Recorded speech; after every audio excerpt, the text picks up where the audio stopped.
I didn't argue. I didn't cry. I didn't even defend myself. When he told me to leave my own living room, I just picked up my keys. The silence that followed wasn't the kind you hear in movies, where everything goes quiet and dramatic. It was the kind of silence that happens when someone finally stops pretending they belong somewhere they're clearly not wanted. My daughter didn't look up from her phone. My son-in-law kept his eyes on the television screen like nothing had happened. Like telling the homeowner to get out of her own house was just another Tuesday evening conversation. I stood there for maybe 10 seconds, feeling the weight of my keys in my palm, and something shifted inside me. Not anger, not yet. Something colder. Something that felt like watching yourself from across the room and finally understanding what everyone else had been seeing for months. You know what's funny about being asked to leave your own living room? It's not the audacity that gets you, it's the assumption behind it. The assumption that you'll comply, that you'll shuffle off to your bedroom like a scolded child, because keeping the peace matters more than keeping your dignity. The assumption that your silence means consent, that your kindness means weakness, that your home is somehow negotiable. I picked up my keys and I left, but not the way they expected. They'd been living with me for 8 months. 8 months of temporary that had somehow become permanent without anyone asking my permission. My daughter Sarah lost her job, her husband Jake couldn't find work in his field, and their apartment lease was up. Could they stay just until they got back on their feet? Just until they figured things out? Just until the market improved? I said yes because that's what mothers do. We say yes. We open our doors and our wallets and our refrigerators, and we convince ourselves that love looks like sacrifice, that boundaries are selfish, that if we just give a little more, try a little harder, stay quiet a little longer, everything will work itself out. The house started changing in small ways first. Jake's protein powder appeared on my kitchen counter and stayed there.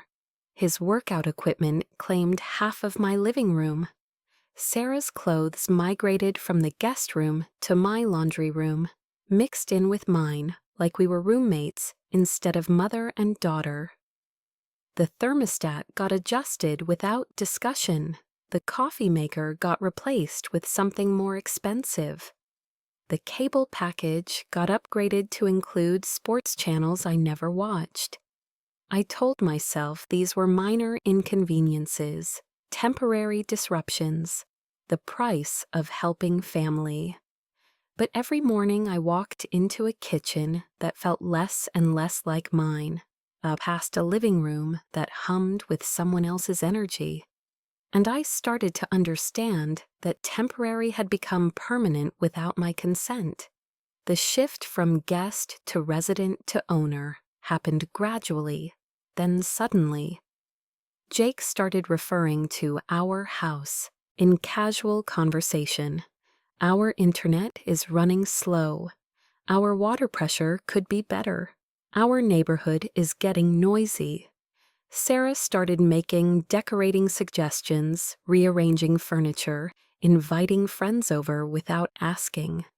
My coffee table became his footrest. My quiet evenings became their social hour.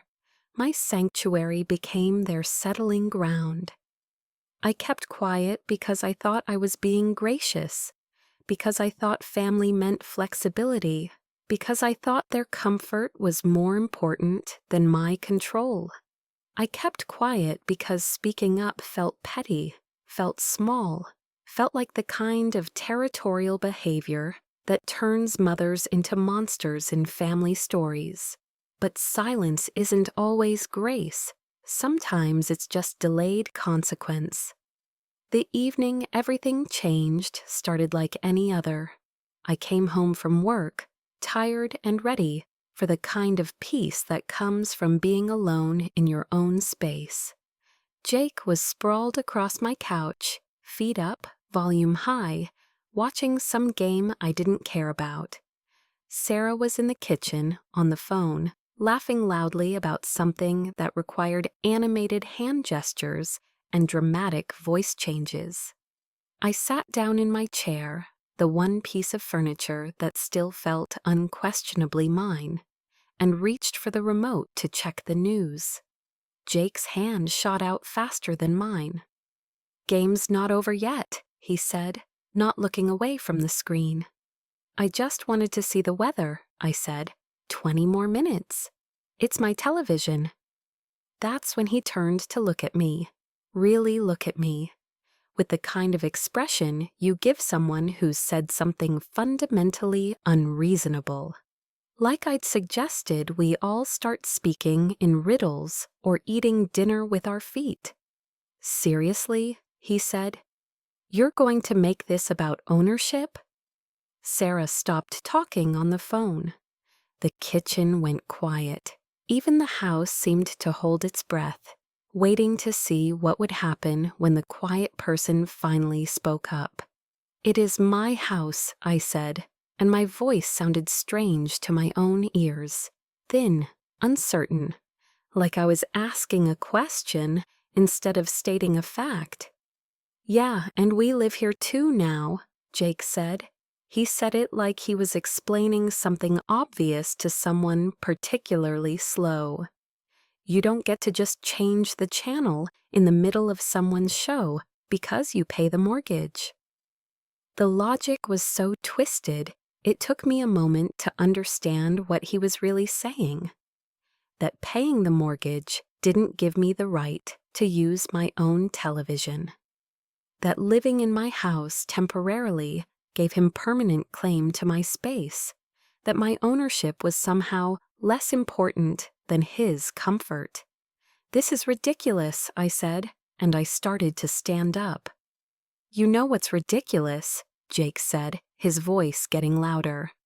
"Coming home every day to this tension, acting like we're imposing when we're just trying to live our lives, making everything into a power struggle." "I'm not making anything into anything," I said. "I just wanted to watch the news." "Then wait 20 minutes. In my own house." "Our house," he said. "For now." That's when Sarah finally spoke up from the kitchen doorway. Not to defend me, not to remind her husband that he was talking to her mother in her mother's house, not to acknowledge that maybe, just maybe, the homeowner had some rights here. "Mom," she said, and her voice was tired, exasperated, like I was the one being unreasonable, like I was the one creating problems. "Can you just not? We're all stressed enough without turning everything into a fight."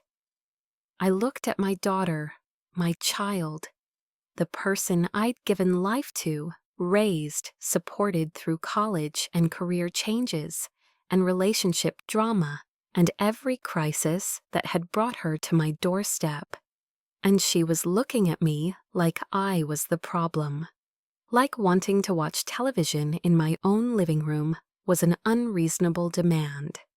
Like I was the one who needed to compromise. "Just go watch in your bedroom," Jake said, turning back to the game.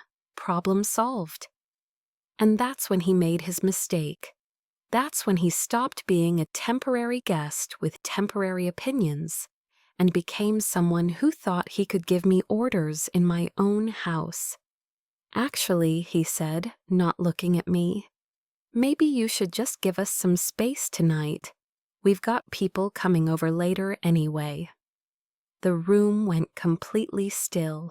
Even the television seemed to quiet down, like the universe wanted to make sure I heard him clearly.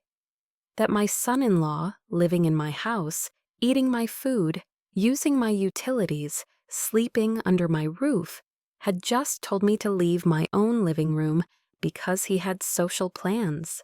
I waited for Sarah to object, to remind him where he was and who he was talking to show some basic respect for the woman who'd given them shelter when they had nowhere else to go. She looked at her phone instead. "Mom," she said, still not meeting my eyes. "Maybe that would be better anyway. You always complain about our friends being too loud." I had never complained about their friends being too loud. I had never complained about anything.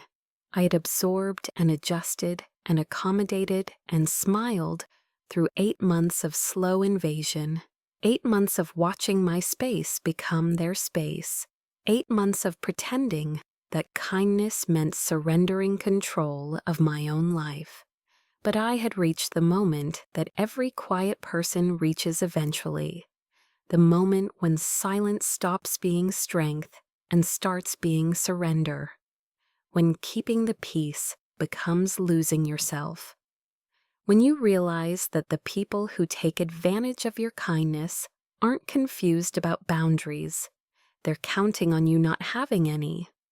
I didn't argue, I didn't cry, I didn't even defend myself. When he told me to leave my own living room, I just picked up my keys. I walked to the door in complete silence. Sarah was back on her phone, talking and laughing like nothing had happened. Jake had turned the volume back up. Neither of them looked at me as I opened the front door and stepped outside into the cool evening air. But I didn't go to my car. I didn't drive aimlessly around town, wounded and angry, and looking for somewhere else to lick my wounds. I walked to my mailbox, pulled out my phone, and made a single call. "Hi, this is regarding a formal eviction notice," I said to the woman who answered. "I need to remove unauthorized occupants from my property." The process, it turned out, was simpler than I'd imagined. A homeowner doesn't need a reason to evict family members who aren't on the lease and aren't paying rent. A homeowner doesn't need to justify wanting their house back. A homeowner just needs to file the paperwork and let the system handle the rest. I stayed at a hotel that night, not because I had to, but because I wanted to, because I needed to sleep in a space that felt completely mine, where no one could tell me to leave or turn up the volume or invite friends over without asking. I needed to remember what peace felt like before I went back to fight for it. If you've ever been made to feel like a guest in your own life, stay with me, because what I did next wasn't loud, but it was final. The eviction notice was served on a Thursday morning while I was at work. I didn't want to be there when they received it. I didn't want to see Sarah's face when she realized that her quiet, accommodating mother had teeth after all. I didn't want to hear Jake's explanations or justifications or demands for more time.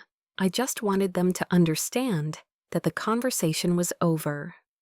My phone started ringing at 10:47 a.m. Sarah first, then Jake, then Sarah again. I let every call go to voicemail. I wasn't ready to explain myself, wasn't ready to justify my decision to take back control of my own house. I wasn't ready to hear about how I was overreacting, how family doesn't treat family this way, how I was destroying relationships over something as petty as television privileges. But this wasn't about television. This wasn't about 20 minutes of sports programming, or friends coming over, or protein powder on the counter. This was about the slow erosion of respect, the gradual assumption of ownership, the quiet transformation of kindness into weakness. This was about learning to recognize when temporary had become permanent without permission, when guests had become squatters, when love had become leverage. The utilities were the next step. The cable package went back to basic. The internet speed dropped to the minimum residential plan. The thermostat got locked at 70 degrees, not out of spite, but out of necessity. Because people who don't pay bills don't get to make decisions about services they don't fund. Jake's credit card was declined at a restaurant on Friday night. Sarah called me from the grocery store when hers was rejected at checkout.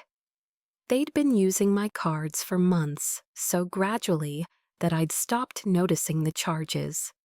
Coffee shops and gas stations and lunch dates and impulse purchases.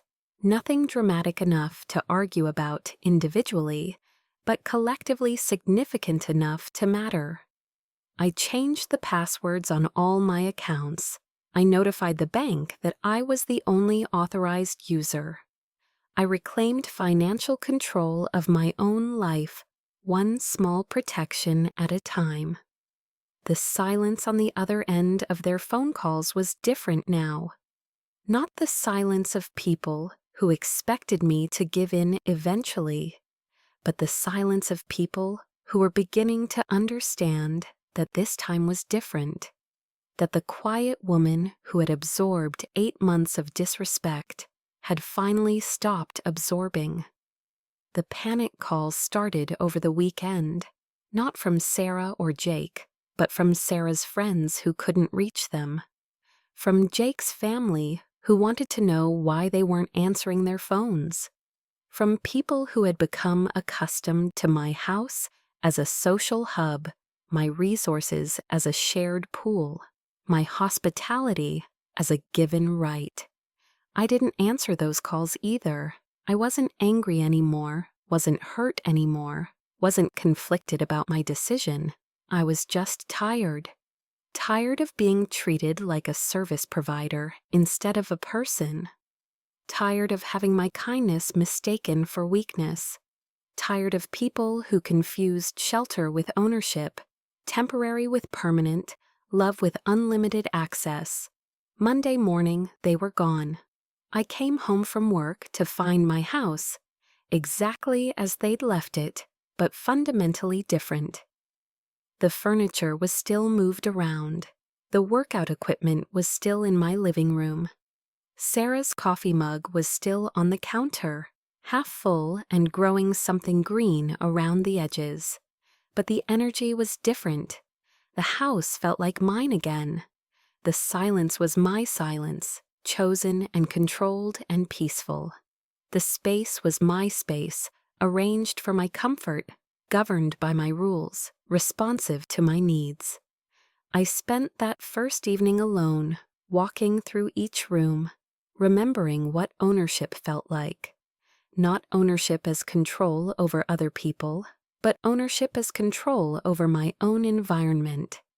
The right to watch what I wanted to watch, the right to set my own thermostat, the right to know who was coming and going and when and why, the right to say no without explanation, the right to say yes on my terms, the right to exist in my own house without permission or compromise or constant negotiation.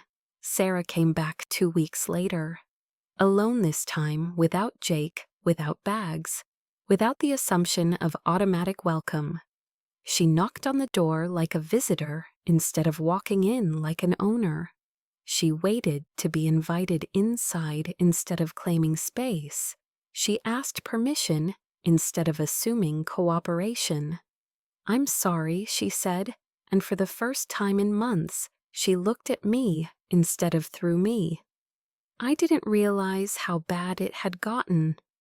I believed her, not because I thought she was innocent, but because I understood how easy it is to lose sight of boundaries when crossing them becomes normal. How simple it is to mistake accommodation for agreement. How comfortable it becomes to take advantage of someone who never says stop. "I know," I said. "Can we try again?" she asked. "Differently this time?" "You can visit," I said. "You can call before you come. You can ask instead of assuming. You can remember that this is my house and I'm sharing it with you, not surrendering it to you. What about Jake? What about him? He lives here too. No, I said, and my voice was steady now, certain now, clear about boundaries that had taken too long to establish. He doesn't. This is my house. You're my daughter. He's welcome as your guest, but only when you're here, and only when you both remember that guests don't give orders to hosts. She nodded, but I could see the resistance in her eyes. The part of her that wanted to argue, to negotiate, to find some middle ground that would let them back into the comfortable assumption of shared ownership. The part of her that thought family meant unlimited access, that love meant unlimited forgiveness, that need meant unlimited claim. That's not fair, she said finally. Fair would have been respecting my house when you lived in it, I said. Fair would have been asking instead of assuming. Fair would have been treating me like a person instead of a service provider. You're my mother. Yes, I said. I'm your mother, not your landlord, not your roommate, not your backup plan when life gets difficult. Your mother, who loves you enough to help you when you need it and strong enough to maintain boundaries when you abuse it. She left that day without resolution, without the comfortable reconciliation she'd been hoping for. But she came back the next week and the week after that. As a visitor this time, as a daughter instead of an occupant. With respect instead of assumption, Jake never came back. Not to visit, not to apologize, not to acknowledge that he'd confused hospitality with ownership and made the mistake of treating kindness like weakness. His absence was a relief that surprised me with its completeness. I kept the house quiet after that, not empty but peaceful, not isolated but controlled.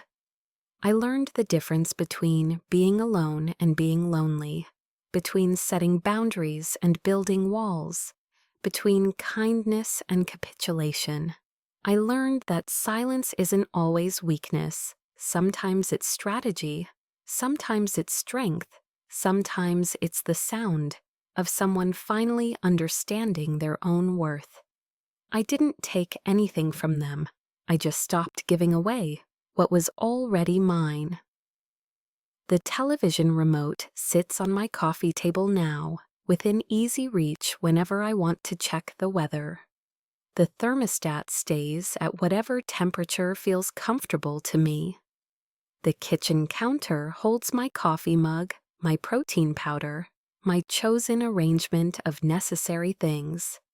My house feels like my house again, not because I fought for it, but because I stopped pretending it belonged to anyone else. Not because I became cruel, but because I learned the difference between kindness and self-abandonment.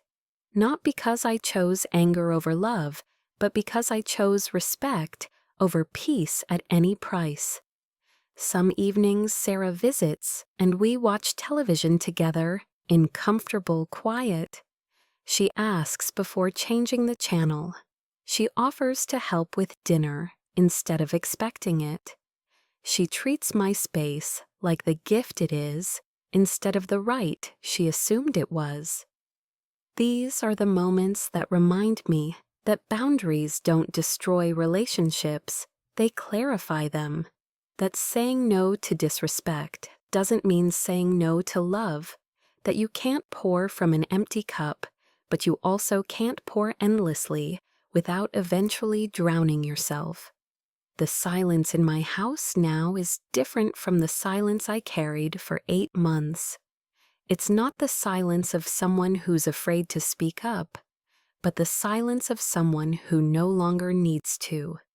It's not the silence of surrender, but the silence of someone who has finally learned that peace isn't something you achieve by giving up everything that matters to you. It's the silence of a woman who remembered that her house has always been her house. regardless of who else happens to be living in it. The silence of someone who learned that temporary is only temporary if you maintain the boundaries that make it so. The silence of someone who discovered that the loudest statement you can make sometimes is simply refusing to argue about things that aren't negotiable. I didn't argue. I didn't cry. I didn't even defend myself. When he told me to leave my own living room, I just picked up my keys, and I used them to lock the door behind me, not as someone running away, but as someone finally coming home.